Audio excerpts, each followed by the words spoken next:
Bay, sizlar ham TikTokdagi qizlarning makiyajga qarab havas qilasizlarmi? Shunaqa rovni, rostoshovni strelka qilishadi, maza qiladi inson. Xo'p, birinchi bo'lib qoshimizni taraymiz, inglot sovun bilan, gel bilan chizamiz. Dальше tenni surishdan oldin обязательно konsiler surib olinglar.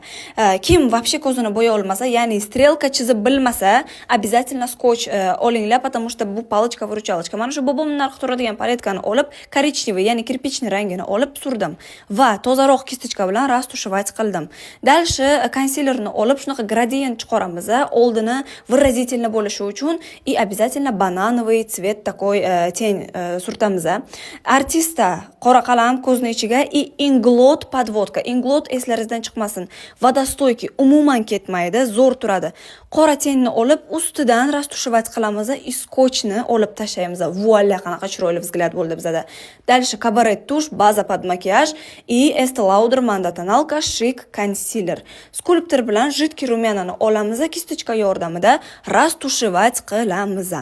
Дальше bugun sizlar bilan Airspoon bizada pudra и обязательно Dior highlighter. Ko'zimizni tagini ham qora qalam artista bilan bo'yaymiz и cabaret tush bilan yaxshilab o'tamiz. 765 mistay va Maybelline 15 raqamli pomada. Дальше fiksator forever ketdi va voila, o'sha tiktokerskiy makiyaj tayyor. Sizlar ham qilib ko'ringlar. Обязательно у вас получится. Я знаю.